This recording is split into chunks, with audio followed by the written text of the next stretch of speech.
Hello, ഇന്ന് നമുക്കൊരു tyre കേക്കാണ് ചെയ്യാനുള്ളത്. ഇത് പെട്ടെന്ന് വന്നിട്ടുണ്ട്. ഒരു ഓർഡർ ആയിരുന്നു. അപ്പം ഫ്ലേവർ വന്നിട്ട് പറഞ്ഞിട്ടുണ്ടായിരുന്നത് വൈറ്റ് ഫോറസ്റ്റ് ആയിരുന്നു കേട്ടോ. അപ്പോൾ അതിൻ്റെ മേളത്തെ ടയറാണ് ഞാൻ ഈ ചെയ്തുകൊണ്ടിരിക്കുന്നത്. അപ്പം നമ്മൾ കേക്ക് വെച്ച് ലെയർ ചെയ്ത് അതിൽ നമ്മൾ ചെറിയും പിന്നെ പുറത്ത് നമ്മൾ ചോക്ലേറ്റ്സ് ഇടാൻ പറ്റാത്തത് കൊണ്ട് നമ്മൾ ഉള്ളിലാണ് കേട്ടോ ചോക്ലേറ്റ്സ് കൊടുക്കുന്നത്. അപ്പം അതുകൂടെ കൊടുത്ത് ജസ്റ്റ് ഒന്ന് മേളത്തെ ടയർ നമ്മൾ ക്രം കോട്ട് ചെയ്ത് എടുക്കുന്നുണ്ട് കേട്ടോ. ഇതുപോലെ തന്നെ ഞാൻ ഇതിൻ്റെ ഫസ്റ്റ് ടയറും ചെയ്ത് ഫ്രിഡ്ജിൽ വെച്ചിട്ടുണ്ടായിരുന്നു. അപ്പോൾ അതൊന്ന് സെറ്റാവുന്ന സമയത്ത് നമുക്കിതിൻ്റെ മേളത്തെ ടയർ ഒന്ന് ഫിനിഷ് ചെയ്തെടുക്കാം. അപ്പോൾ അതും ഇവിടെ ഏകദേശം ആയിക്കൊണ്ടിരിക്കുന്നുണ്ട് കേട്ടോ. അപ്പോൾ ഈ ഒരു കേക്ക് വന്നിട്ട് ഒരു ഡബിൾ ഷെയ്ഡിൽ കൊടുക്കാമെന്നാണ് കേട്ടോ ഞാനൊരു വിചാരിച്ചിട്ടുണ്ടായിരുന്നത്. ഒരു ലൈറ്റ് പിങ്ക് കളറും പിന്നെ ഒരു ലാവൻഡർ, ഇച്ചിരി ഡാർക്ക് ലാവൻഡറൂടെ ചേർത്ത് മിക്സ് ചെയ്ത് കൊടുക്കാമെന്നാണ് ഞാൻ വിചാരിച്ചത്.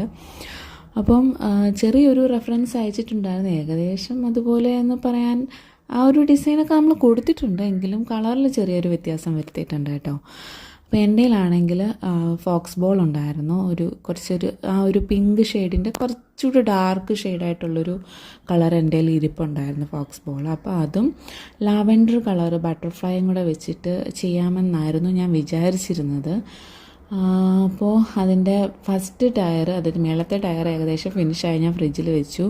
അപ്പോൾ അതിൻ്റെ സെക്കൻഡ്, അതായത് താഴത്തെ ലെയറിലെ ടയർ ഞാൻ എടുത്ത് ഇങ്ങനെ ഫിനിഷ് ചെയ്തുകൊണ്ടിരിക്കുകയാണ് കേട്ടോ. അപ്പോൾ അതിലും വന്നിട്ട് ആ ഒരു സെയിം കളറ് ഡിസൈൻ തന്നെ നമ്മൾ താഴെ മേളിലും കൊടുത്തിരിക്കുന്നത്. ഇത് വന്നിട്ട് 1.5 kg ടയർ കേക്കായിരുന്നു കേട്ടോ. അതുകൊണ്ട് താഴത്തെ ലെയർ 1 kg, മേളത്തെ ലെയർ 1/2 kg, അങ്ങനെ കേട്ടോ നമ്മൾ ചെയ്തിട്ടുണ്ടായിരുന്നത്. നല്ല അടിപൊളി ഫീഡ്ബാക്ക് ആയിരുന്നു കേട്ടോ കസ്റ്റമറിൻ്റെ ആയിരുന്നു.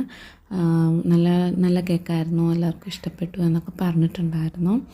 അപ്പം ഇതും നമ്മൾ താഴത്തെ ടയറും നമ്മൾ ഏകദേശം കംപ്ലീറ്റ് ആയിട്ടുണ്ട്. ഇനി നമുക്കിത് ടയറാക്കുക എന്നുള്ളതാണ് കേട്ടോ.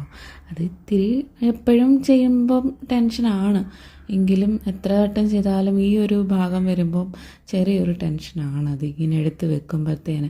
പിന്നെ 1.5 കിലോയേ ഉള്ളൂ, അതുകൊണ്ട് അധികം വെയിറ്റ് ഇല്ലാത്തത് കൊണ്ട് പ്രശ്നമൊന്നുമില്ല. ചിലപ്പം ഈ എടുത്ത് വെച്ച് കഴിയുമ്പോൾ ഇത് താന്നു പോകാനൊക്കെ ചാൻസ് ഭയങ്കര കൂടുതലാണ്. അതുകൊണ്ട് ഈ ഒരു പാർട്ട് വരുമ്പോൾ എപ്പോഴും ടെൻഷനാണ് കേട്ടോ. എങ്കിലും നമ്മൾ ദൈവത്തിനെയൊക്കെ വിളിച്ചിട്ട് നമ്മളത് ശരിയാക്കി എടുക്കും. പിന്നെ ഇത് കൊണ്ടെത്തിക്കുന്ന കാര്യം, ഇത് പിന്നെ കസ്റ്റമർ വന്ന് എടുത്തുകൊണ്ട് പോകുമായിരുന്നു. അതുകൊണ്ട് അത് അങ്ങനെയാണെങ്കിലും ഞാൻ പറയാറുണ്ട്, സേഫായിട്ട് കൊണ്ടുപോകണേ, ചരിക്കുകയൊന്നും ചെയ്യരുത്, ഹൈറ്റുള്ള കേക്കല്ലേ, അതുകൊണ്ട് 2 ടയറും കൂടെ ആയതുകൊണ്ട് സേഫായിട്ട് കൊണ്ടുപോകണമെന്നൊക്കെ ഞാൻ പറയാറുണ്ട് കേട്ടോ. എല്ലാവരോടും